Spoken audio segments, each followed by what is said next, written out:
Hello Internet, welcome back. Mizzo here, and now it's time to take on Bombman. Bombman's stage is sterile, metallic, and outside of a few enemies, not nearly as bomby as you'd expect. It's a really easy stage and a great introduction to the game. Before we start, I'm going to quickly go over Mega Man's controls.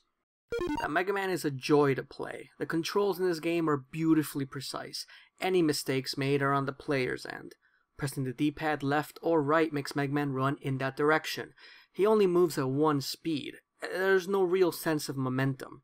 Briefly tapping a direction causes him to drag himself forward using only his toes, which is really weird if you think about it. Up and down are only used on ladders. Wait, what is this? Up to jump? Down to crouch? Why are you back, US Manual? Nobody likes you. The A button makes Mega Man jump, and the height is determined by how long you hold down the button. The B button makes Mega Man shoot.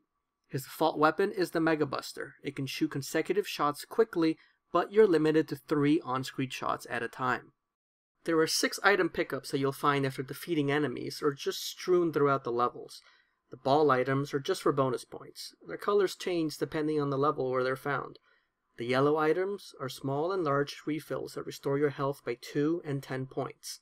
The blue items are small and large refills for restoring weapon energy by 2 and 10 points as well. The ecstatic Mega Man head is an extra life. I've always referred to these as Mega Heads. Alright, let's get back to the game. Picking a boss results in a neat little animation where they jump out of their box onto the middle of the screen and perform a unique character action. Bombman, clear points. 50,000 points, that's the worst you can get. The point bonus can range from 50,000 to 100,000 points. Not that they're used for anything, but it's still nice. Notice that Mega Man isn't immediately shown on screen, he teleports into the frame. That's a really cool effect. It does beg the question, why doesn't he teleport closer to the boss, but whatever.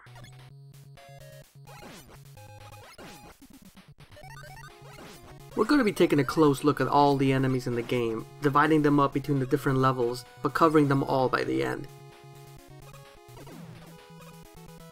These explosive footballs are called bombs. We're just going to call them bombs for short. They pop out of bottomless pits, then split into 4 smaller versions of themselves that explode when they touch the ground. They're indestructible, but very easy to dodge here. Their explosion sounds have a nice beat to them.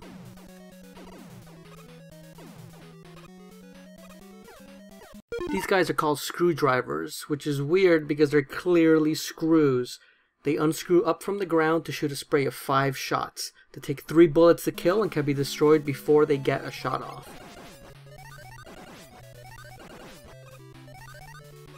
I'm doing pretty well here, but if it's your first time through, there are a lot of bullets flying around. Chances are you're gonna get shot, but then quickly realize that you barely lose any health. It's not a big deal. Mega Man can take it. This screen is also the first time we're introduced to these giant instant death spikes, though you need to really try to impale yourself on these.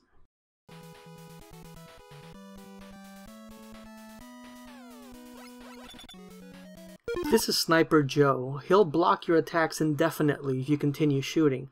You're forced to wait for him to become vulnerable, and that only happens when he moves his shield aside to shoot or jump. I really like this fight. It feels like a little robot duel. It's rumored that Sniper Joe is a mass-produced robot based on an old prototype Dr. Light worked on before Mega Man.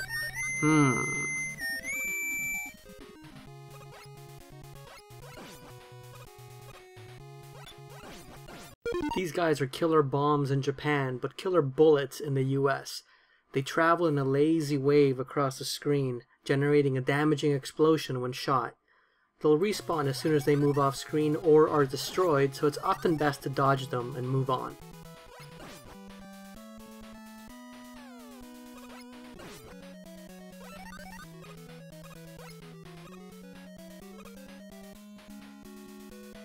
The lower path here looks more intimidating, but it's honestly just as easy a jump as the top. These enemies are called Mamboos in Japan and Flying Shells in the US. They're invulnerable as long as they remain closed, but they stop to open and shoot an 8-way spread. If you have good timing, you can shoot them before they ever get a chance to fire.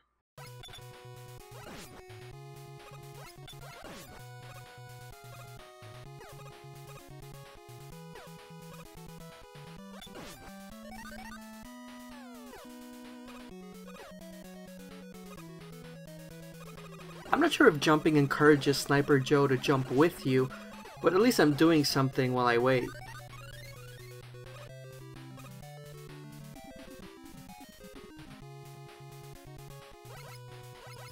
Here is the first of the iconic Mega Man gates that serve to cordon off the bosses from the level and amuse us all to no end. Moving through them locks your horizontal positioning, so jumping through these is a time-honored tradition and one of the greatest simple pleasures this game has to offer.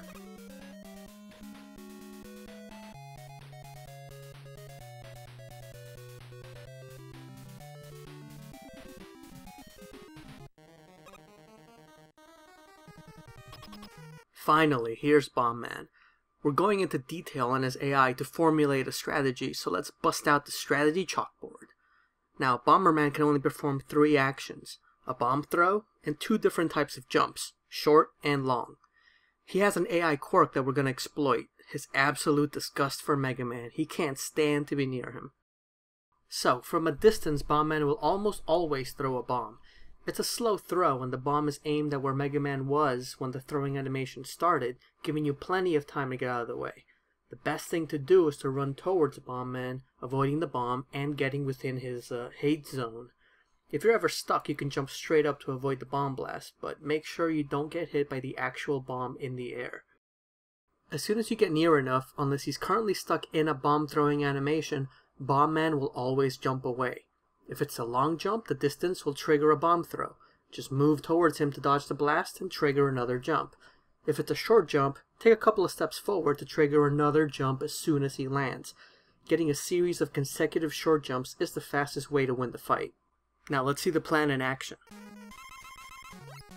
Notice that Bombman doesn't get knocked back by hits, but has some invincibility frames after taking damage.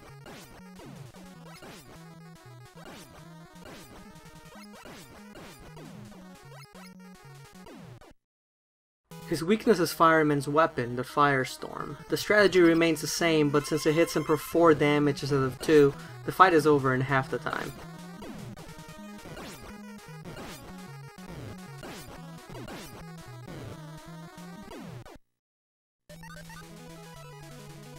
Congratulations! You just got the worst weapon in the game.